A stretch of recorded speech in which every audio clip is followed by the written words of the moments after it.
Well, I just had a break in a little moment, but anyway, I'm continuing on. And believe it or not,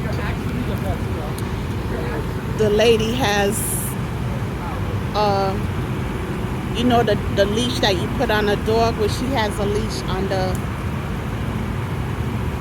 iguana. If you can see from here, she has a leash, a green leash on the iguana. What? I don't know what to say. Anyway, as I was saying, this is a sign right here about racial violence in the United States. Say thousands of black people were the victims of lynching and racial violence in the United States between 1817, listen people, 1817, that's the year, and 1950. The lynching of African Americans during this era was a form of racial terrorism intended to intimidate black people and enforce racial hierarchy and segregation. Lynching was most prevalent in the South after the Civil War. There was a violent resistance to equal rights for African Americans, and an ideology of white supremacy led to violence, abuse of racial minorities, and decades of political, social, and economic exploitation. Lynching became the most public and notorious form of terror and subordination. White mobs were usually permitted to engage in racial terror and brutal violence with impunity. Many black people were pulled out of jails or given over to mobs by law enforcement officials who were legally required to protect them. Terror lynchings often included burnings and mutilation, sometimes in front of crowds numbering in the thousands. Many of the names of lynching victims were not recorded and will never be known, but over 300 documented lynchings took place in Florida alone. You hear that, people? It took place in Florida alone. Researchers estimate at least 33 in Orange County. That's right here where I'm living at. The most lynches of any county in the state. The Equal Justice Initiative 2019.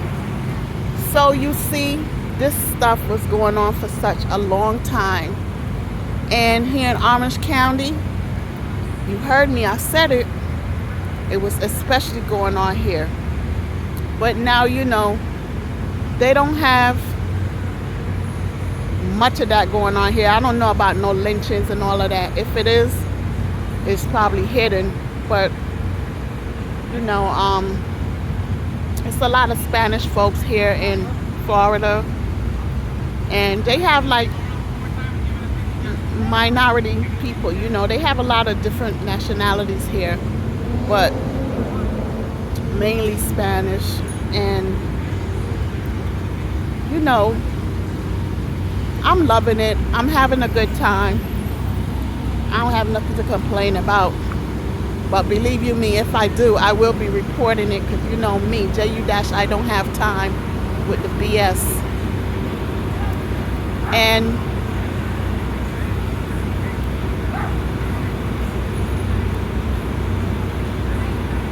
yeah, I'm reading this other part of the sign I just read to you. It said lynching of July Perry, November 3rd, 1920. On election day, November the 2nd, 1920, black resident in the Ocoee area, I think I said it wrong, Ocoee, who owned land and businesses were eager to vote despite a terrorizing Ku Klux Klan march through the streets of Orlando 3 days prior. Mose Norman and other African Americans attempted to vote. They were turned away after seeking advice from Orlando Judge John Chaney. Norman again attempted to vote. Armed whites stationed at the polls immediately assaulted him. Reportedly, he fled to the home of his friend and business associate, July Perry. A mob seeking to capture Perry and Norman surrounded and burned Perry's home. Norman escaped, but Perry suffered a severe wound and was arrested. Transportation to Orlando and jail in the Orange County Jail. No, transported to Orlando and jail in the Orange County Jail, excuse me, a block away from this site, right here where I'm at right now, on Orange Avenue. The next morning, a lynch mob took Perry from his cell, beat him severely, you heard me, beat him severely, and hanged him within sight of Jeff Cheney's home. His lifeless body was shot repeatedly. For 2 days, a white mob burned 25 black homes, 2 black churches, and a Masonic lodge in Ocoee. Estimate of the total number of black Americans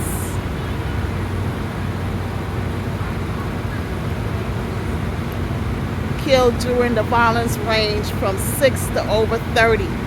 Survivors fled, never to return. The entire black community of Ocoee was driven out within a year, forced to abandon or sell land and homes they owned. The Ocoee Election Day Massacre represents one of the bloodiest days in American political history. July Perry is buried in Orlando's Greenwood Cemetery.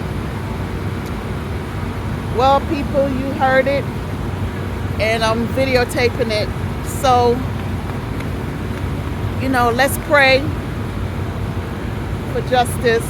Let's pray that all this stuff will stop, hopefully. And just be on the lookout, be aware, be safe, and don't take no shit from nobody. This is JU-Ice, heading back to the festival again. I'm not too far from it, so I'm just walking around because it's almost 3 o'clock and it should be starting right now, just about. And no rain as yet. It's lovely, it's beautiful. I'm having a good time. Even though they have homeless people out here too, they having a good time eating and sitting around. You know, they are human too. So people, don't be so mean and treat the homeless like they're nothing, because you can be homeless too, you know. Nobody knows what the future holds or what can happen to them today, tomorrow, the next. So do not look down on people and downgrade people, or treat people like they don't, or like treat people like they're shit, like they're nothing. You know what I'm saying? Because that's not cool. Be kind, be sincere, be loving, and give a helping hand when needed. You know what I'm saying? You don't have to give money. Just saying hello, good morning, good afternoon, or if you have food and you see someone that needs food, you can give them some of your food. You know, share. You need to share. So this is the Wall Street Plaza. You see the sign up there, and this is the festival. And now more people are here. You know, they are coming around. Of course, they have black people, Spanish people, all sorts of different people here now. So check these 2 ladies out in short, you know, beautiful. You know, JU-Ice always have to get in there with everything. So I am going to end my video right now. I hope you all had a very good time listening and watching it. If you like this video, hit the subscribe button. Have a beautiful and wonderful Saturday weekend. Because JU-Ice certainly is going to have her beautiful time. So, peace out, folks.